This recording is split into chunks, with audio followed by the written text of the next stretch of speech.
কাস্টমারের call receive করতে পারি নাই বলে নাকি আমরা বাটপার। এক ভাইয়া আমাদের কাছে 25 তারিখে একটা অর্ডার কনফার্ম করে 27 তারিখের মধ্যে তিনি পার্সেল চায়। তো যখন উনি রিপ্লাই পায় না তখন উনি আমাদের বিকাশ করা যেই নাম্বারে বিকাশ করা সেই নাম্বারে কল করা শুরু করে এবং 5-7টা কল দিয়েও নাকি উনি আমাদেরকে পায় না। এখন উনি দুপুরের টাইমে কল দিছে, আমি হয়তো ব্যস্ত ছিলাম, গোসলে ছিলাম বা খাইতেছিলাম, যে কোনো একটা। আর এদিকে ওই একই নাম্বার দিয়ে যেহেতু আমাদের ভিডিও আপলোড করা থাকে টিকটকে বা বিভিন্ন প্ল্যাটফর্মে, তো আমাদের মিলিয়ন মিলিয়ন ভিউ হয়, সেগুলো থেকে কল আসে। তো অনেকগুলো কল আসে, এগুলো রিসিভ করা আসলে পসিবল হয় না।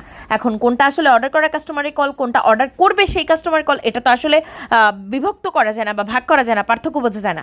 তো যাই হোক, উনি হচ্ছে আমাদের কাছে 25 তারিখে অর্ডার কনফার্ম করেছে, উনি 27 তারিখের মধ্যে ওনার পার্সেলটা চাচ্ছে। উনি বলতেছে যে কেন ওনার পার্সেল পাচ্ছে না এখনো। তো এদিকে কিন্তু আমাদের উপরে যে দাম লেখার যে জায়গাটা, সেই দাম লেখার ওখানেও লেখা ডেলিভারি টাইম কয়দিন, এবং কনফার্ম করার পরেও আমরা লিখে দিয়ে থাকি যে 7 দিনের মধ্যে পাবেন। তো উনি 2 দিনের মধ্যে ডেলিভারিটা চাচ্ছে এবং উনি রিপ্লাই পাচ্ছে না, প্লাস হচ্ছে গিয়ে ওই যে কল ধরি নাই, এই জন্য আমি নাকি বাটপার। এখন উনি বলতেছে যে ওনার টাকা যাতে ওনাকে ফেরত দিয়ে দিই, ওনার হচ্ছে গিয়ে পার্সেল আমরা দিব না। বলতেছে আপনারা কলই রিসিভ করতে পারেন না, আপনারা কি পার্সেল দিবেন তা আমার বোঝা হয়ে গেছে। তো এখানে আসলে কি বলবো, কোনো কিছু বুঝে না পেয়ে তারপর ওনাকে আমি বললাম যে এখন আমি কি করবো আপনি বলেন।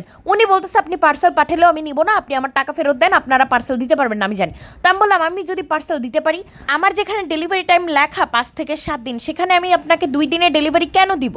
আর আমি আপনার সাথে এমন কি রিপ্লাই কথা বলবো, এমন কি কলে কথা বলবো যেটা আপনার হচ্ছে গিয়ে না হইলে আপনি পার্সেলই নেবেন না? তো যাই হোক, ওনার সাথে পরে গ্যাঞ্জামে পারলাম না, ওনার হচ্ছে টাকাটা ফেরত দিতে হলো। আর এমনিতে আমি গ্যাঞ্জাম আর পছন্দ করি না, আমার আর ভালো লাগে না। কিন্তু এদিকে আরেক কাস্টমার যেইনি কি না 2 দিনে আমি পার্সেল পাঠাইছি দেখে আমার সাথে ঝগড়া শুরু করছে। মানে আমি কই যাব, ওনার পার্সেল আমি তাড়াতাড়ি কেন দিলাম, উনি এই কথা বলতেছে আপনি বলছেন 7 দিনের মধ্যে দিবেন, আপনি কেন 2 দিনের মধ্যে দিলেন? আমি ছবি চেঞ্জ করতাম, আমি এই ছবি দিয়ে দিতাম না, আমি অন্য ছবি দিয়ে দিতাম, আপনি কি জন্য আমার ছবিটা মানে পাল্টাইতে দিলেন না, আপনি আমাকে 2 দিনের মধ্যে ডেলিভারি দিলেন। তা আমি বললাম আল্লাহ আমি কি করবো, আমি কই যাবো, আমি তো মেন্টাল হসপিটালে ভর্তি হওয়া লাগবে কাস্টমারদের জন্য।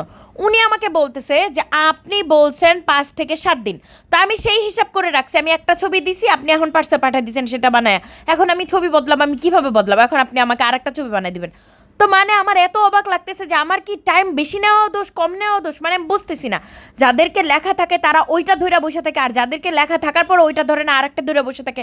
আমি আসলে কি করব? আবার এক কাস্টমারকে তাড়াতাড়ি পার্সেল পাঠিয়েছি, সে মনে হয় 4 দিনে পাইছে, সে আমাকে বলে এখন পাঠাইলেন কেন, আমি তো বাসায় নাই। মানে আমি কিন্তু বলেই পাঠাইছি, না বলে কিন্তু কোনো পার্সেলই পাঠানো হয় না, এরা এরকম করতেছে কেন?